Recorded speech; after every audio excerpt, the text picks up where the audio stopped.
Everyone, मैं रमन कुमार रजक स्वागत करता हूं आप सभी का अपने यूट्यूब चैनल पर। दोस्तों, आज की चर्चा का विषय है हाउस बिल्डिंग अलाउंस रूल्स 2017 के बारे में आज हम लोग चर्चा करेंगे।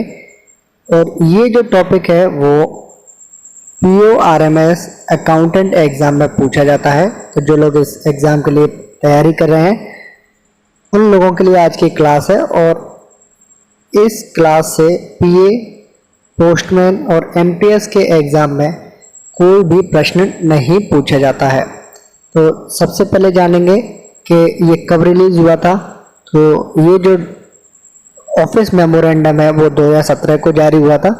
और सिंपली इसमें क्या होता है कि जो भी एम्प्लॉयज़ हैं, जो भी सेंट्रल गवर्नमेंट के एम्प्लॉयज़ हैं, उनको कुछ शर्तों पर ministry of housing and urban affairs मौका देती है अपने घर को बनाने का। सिंपली क्या होता है कि आप ये माने कि ये कोई एक एम्प्लॉई है और इस एम्प्लॉई को अपना या तो उनको कोई प्लॉट लेना है या कोई फ्लैट लेना है, या उनके पास ये ऑलरेडी है तो उसको उन्हें बिल्ड करना है, बनाना है उसको, यानी कि मरम्मत वगैरह करनी है, या कोई उनके पास में कोई सोसाइटी से कोई प्लॉट वगैरह है या फ्लैट वगैरह है, उनको बनाना है। तो कहने का मतलब है कि अगर किसी को अपना घर बनाना है, खुद का घर, तो उसके लिए कुछ अलाउंस हैं। और वो अलाउंस किस तरीके से मिलेंगे, किन को मिलेंगे, वो सारी चीज़ें आज हम लोग इसमें डिस्कस करेंगे। तो सबसे पहले जानते हैं कि इस रूल का क्या पर्पस है, यानी कि ये किसके लिए है।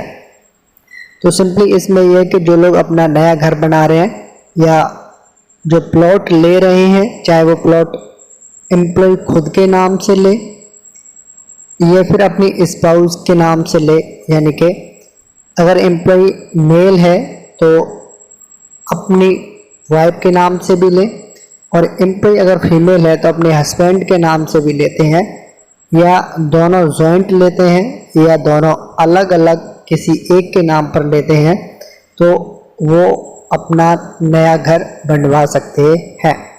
तो सिंपली क्या समझ में आ रहा है कि जो एम्प्लॉय है वो या उसकी स्पाउस, या तो वो दोनों जॉइंट हो या दोनों में से किसी एक के नाम से अगर प्लॉट लेकर के अगर कोई बनाना चाहता है अपना घर, तो वो बनवा सकते हैं।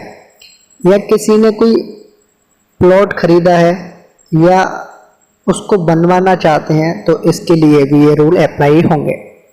इसके अलावा कोई कोऑपरेटिव स्कीम्स के तहत अगर किसी को बना हुआ मकान मिलता है या फ्लैट मिलता है, या वो लोग वहाँ से कोई हाउसिंग सोसाइटी है, कोई कोऑपरेटिव का ग्रुप है हाउसिंग सोसाइटीज़ वाला, उसके थ्रू कोई मेंबरशिप लेते हैं, यानी कि या तो वो घर लें या तो वो मकान लें, हाउस लें, या फिर वो फ्लैट लें, तो वो सभी इस रूल के अंडर कवर होंगे।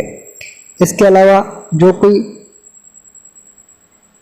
परचेज करे या अपने मकान को बनाना चाहते हैं, कहाँ से स्कीम ले, वो सेल्फ फाइनेंसिंग स्कीम्स दिल्ली की, बेंगलोर की, यूपी की, लखनऊ की, वहाँ से भी लेंगे तो वो भी इस रूल के अंडर कवर होंगे।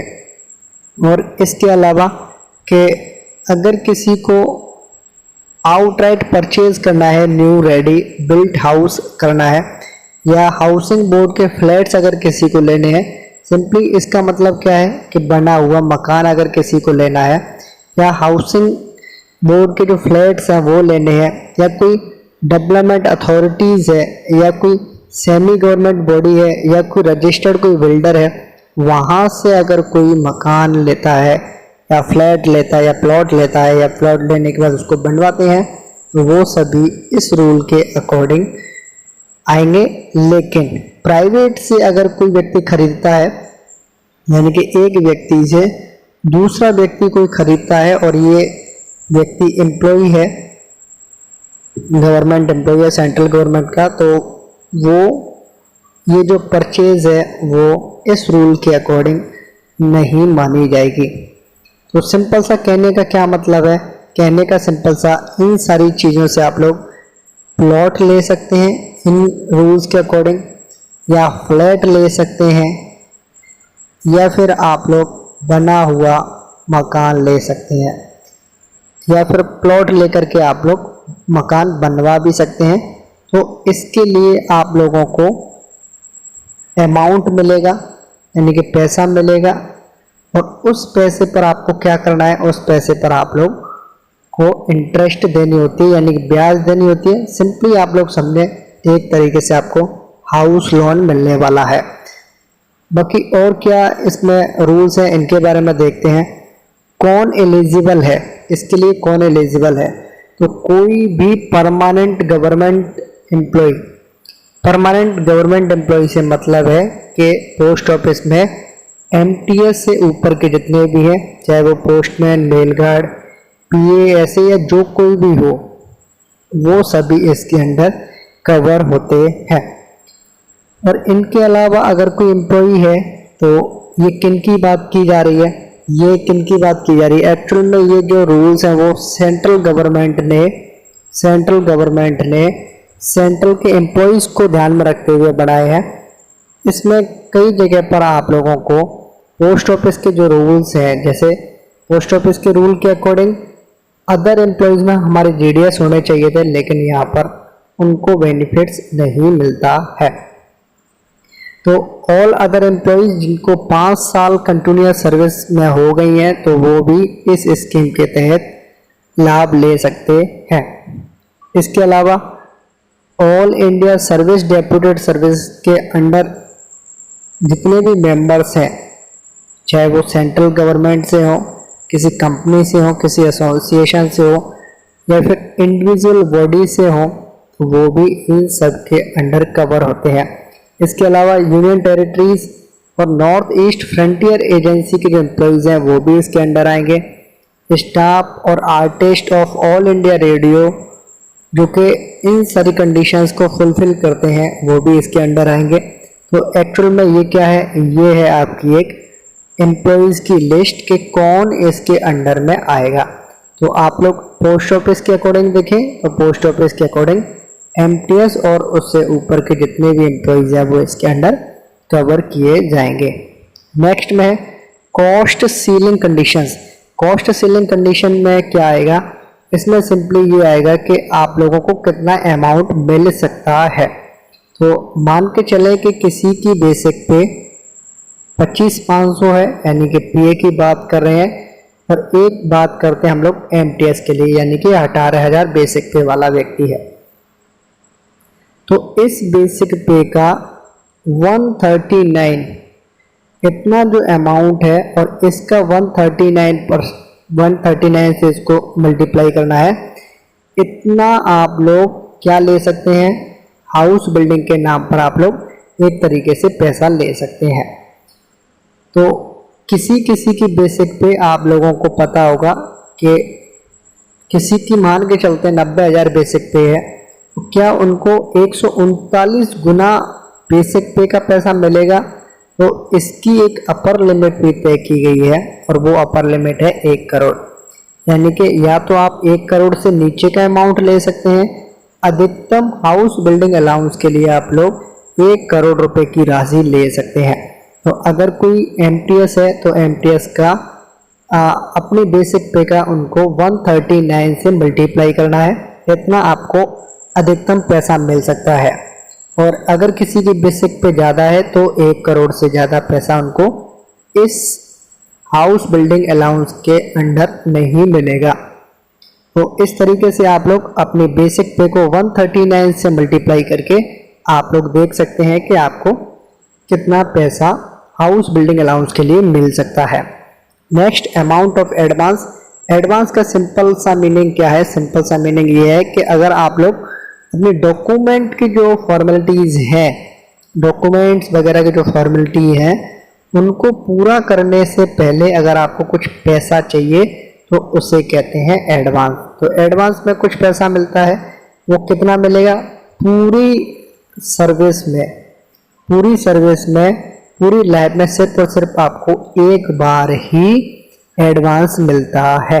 और ये कितना मिलेगा, ये मिलेगा आपको आपकी जो भी बेसिक पे है, जैसे एमटीएस की बेसिक पे 18,000 है, इसका आपको 34 महीने यानी कि 34 बार गुणा करना है।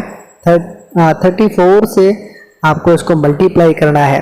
पीए की बात करें तो 25,500 को आप लोगों को 34 से मल्टीप्लाई करना है और इसका जो मल्टीप्लाई है जो भी आएगा वो आपको एडवांस मिल सकता है। लेकिन इस किसी की बेसिक पे अगर ज़्यादा है तो अधिकतम जो एडवांस है वो 25 लाख रुपए तक मिल सकता है।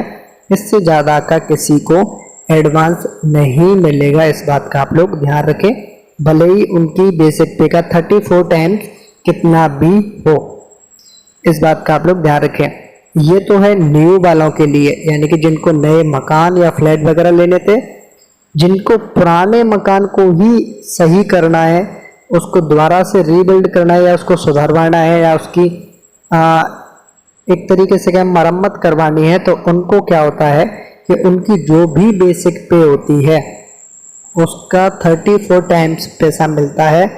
लेकिन ये तो नए वाले के लिए भी मिलता था, लेकिन नए वाले में जो एडवांस की अपर लिमिट थी 25 लाख, वो अब घट के कितनी रह जाएगी, 10 लाख रुपए रह जाएगी। किन के लिए?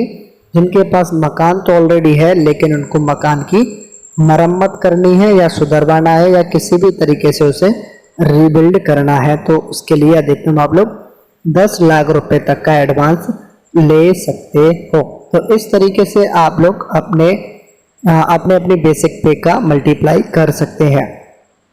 रीपेइंग कैपेसिटी में सिंपली आप लोगों को 3 चीज़ें ध्यान रखनी है कि अगर एम्प्लॉय की सर्विस 20 साल से ज़्यादा है तो उसका 40% ऑफ द बेसिक पे रीपेइंग कैपेसिटी के लिए आएगा। अगर किसी की सर्विस 10 साल से ज़्यादा है लेकिन 20 साल से कम की है तो उनके लिए रीपेइंग कैपेसिटी में 40% से लेकर 65% तक रहेगा। और अगर किसी की सर्विस 10 साल से कम है तो उनके लिए बेसिक पे का 50% से लेकर के 75% तक रहेगा। इस बात का आप लोग ध्यान रखें। एक चीज़ आप लोगों ने अभी तक नोट की होगी कि आप लोगों ने बहुत बड़े बड़े अमाउंट देके, कई बार आप लोगों ने 139 का मल्टीप्लाई देखा अपनी बेसिक पे में, तो कई बार 34 का देखा।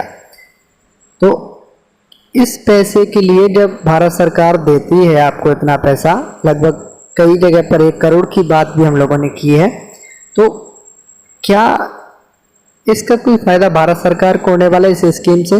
तो इसका फ़ायदा भी सेंट्रल गवर्नमेंट को होने वाला है। किस तरीके से होगा इस बात का आप लोग ध्यान रखें।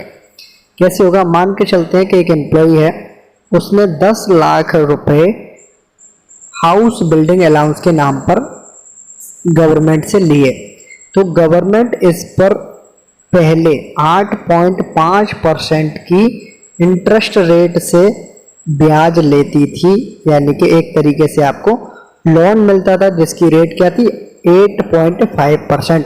और इस ब्याज से ही पोस्ट ऑफिस को या सेंट्रल गवर्नमेंट को फायदा होता है, इसलिए ये स्कीम निकाली गई है।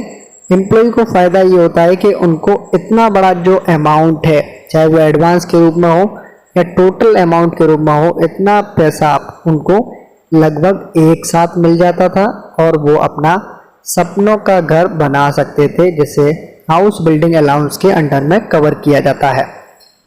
सेंट्रल गवर्नमेंट को 8.5% के अकॉर्डिंग पैसे चार्ज करती है, इसलिए सेंट्रल गवर्नमेंट ने ये स्कीम निकाली थी अपने एम्प्लॉयज़ के लिए। और ये जो 8.5% की जो इंटरेस्ट रेट्स है वो चेंज होती रहती है। और इसे कौन चेंज करता है? तो इसको रिवाइज करने का जो काम है वो किसका है? प्रत्येक 3 साल में ये चेंज होती है। और इसको कौन चेंज करता है? मिनिस्ट्री ऑफ फाइनेंस के अंडर में ये चेंज होता है। इस बात का भी आप लोग ध्यान रखेंगे।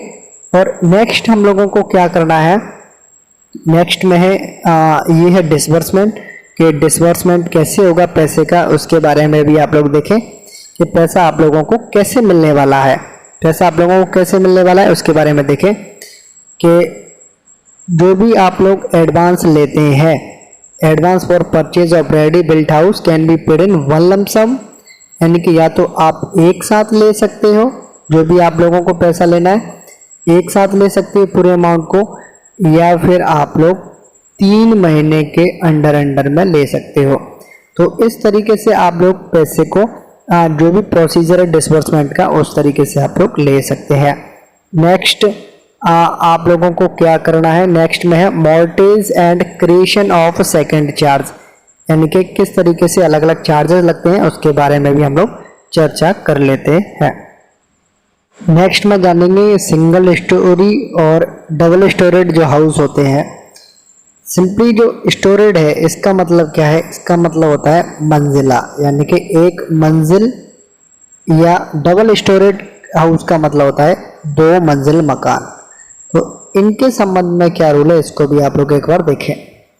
सिंगल स्टोरेड जो हाउस है उसके लिए सिंपली क्या है कि श्योरिटी बॉन्ड देने के बाद में आप लोगों को एक्चुअल कॉस्ट मिल जाएगी आपको, या फिर आपको 40% एडवांस आपको मिल जाएगा। जितने का आप लोगों ने प्लॉट या मकान या घर खरीदा है उसका 40% या एक्चुअल कॉस्ट जो भी है वो आपको मिल जाएगी। उसके बाद में जितना भी अमाउंट है वो आपको 2 किस्तों में आपको पूरा मिल जाएगा। कब मिलेगा, जब आप लोग इसके लिए मॉर्टगेज देंगे। मॉर्टगेज का मतलब क्या होता है, मॉर्टगेज में सिंपली एक तरीके से आप लोग समझो ये है हाउस लोन, दूसरा है मॉर्टगेज लोन। मॉर्टगेज लोन और हाउस लोन में क्या अंतर है, दोनों को आप लोग समझे। हाउस लोन में जब भी आप लोग किसी से लेते हैं तो यहाँ पर आप लोगों को कुछ भी गिरवी रखने की ज़रूरत नहीं होती है, कुछ भी गिरवी रखने की ज़रूरत नहीं होती है।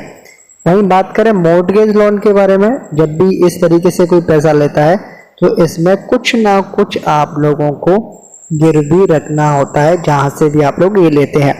तो सिंपली सिंगल स्टोरेड हाउस के लिए आपको 40% एडवांस मिल जाएगा। बाकी आप लोग जब भी मॉर्टगेज डीड कर लेंगे, यानी कि वो पेक्ट कर लेंगे, कुछ गिरवी रख देंगे, उसके बाद में आप लोगों को 2 आसान किस्तों में आपका पैसा मिल जाएगा। डबल स्टोरेड हाउस है, 2 मंजिला अगर आपका मकान है तो 30% आपको एडवांस मिल जाएगा, या जो एक्चुअल कॉस्ट है उसका वो कॉस्ट मिल जाएगी, जो भी आपका कम होगा वो मिलेगा। बेसिक सी बात ये है। उसके बाद में बकाया जो अमाउंट है वो आपको 2 किस्तों में मिलेगा, और वो कब मिलेगा, जब आप लोग साइन करके पैक्ट दे दोगे, यानी कि कुछ गिरवी वगैरह रख दोगे तब। Next mortgage and creation of second charge, ये क्या है, तो इस आपको हाउस किसके नाम से मॉर्टगेज करना है, प्रेसिडेंट ऑफ इंडिया यानी कि राष्ट्रपति के नाम से करना है। और उसका सिंपल सा ये सारी चीज़ें क्यों की जाती हैं कि आप लोग पैसे को टाइम टू टाइम दे सकें। नेक्स्ट आप लोगों को कुछ एनओसी वगैरह जो भी है वो मिल जाती है आप लोगों को। ये जो सारी चीज़ें हाउस से रिलेटेड है वो मिल जाता है आपको, तो इसमें कुछ खास ऐसा है नहीं। और जैसे ही आपका मकान बनेगा आपको फिर एक इंश्योरेंस करवाना होगा, और इंश्योरेंस आप लोग रजिस्टर्ड जगह से ले सकते हैं, जैसे insurance regulatory and development authority, जैसे IRDA भी कहते हैं, वहाँ से भी आप लोग ले सकते हैं। नेक्स्ट उसके बाद में अगर आप माइग्रेशन से संबंधित अगर आप लोग माइग्रेट होते हैं तो इस संबंध में भी आप लोग जो भी रूल्स हैं वो फॉलो करेंगे। तो हाउस बिल्डिंग अलाउंस से संबंधित आप लोग ये नोट्स देख सकते हैं, और इसकी जो PDF है वो आप लोगों को इसके कमेंट सेक्शन में मिल जाएगी या डिस्क्रिप्शन बॉक्स में मिल जाएगी। और इसके अलावा PDF तो आपको मिलेगी ही मिलेगी। और नेक्स्ट हम लोग क्या करेंगे कि जो हाउस बिल्डिंग अलाउंस है इसके लिए जो रिवाइज रेट्स हैं, यानी कि अभी पुराना है 2017 वाला वो है 8.5%, रिवाइज जो भी है उसके बारे में भी हम लोग आपको अलग से एक वीडियो दे देंगे और उसकी भी आपको PDF दे देंगे। और PDF आप लोगों को कहाँ मिलेंगी, PO और RMS का जो अकाउंटेंट का जो एग्ज़ाम है उससे रिलेटेड जो PDFs हैं वो आप लोगों को टेलीग्राम चैनल पर मिलेंगी। टेलीग्राम चैनल आप लोग जाके ज्वाइन कर सकते हैं। जिनके पास में लिंक नहीं है वो सिंपली क्या करेंगे कि इस वीडियो के डिस्क्रिप्शन बॉक्स में से आप लोग उस लिंक से आप लोग ज्वाइन हो सकते हैं। वो specially for PO RMS accountant exam से रिलेटेड ही है। वहाँ पर सारी PDF हैं, वहाँ पर सारे रूल्स हैं, वहाँ पर सब कुछ पड़ा हुआ है। और इसी के साथ इस वीडियो को करता हूँ मैं एंड। ये है अंत इस वीडियो का। धन्यवाद।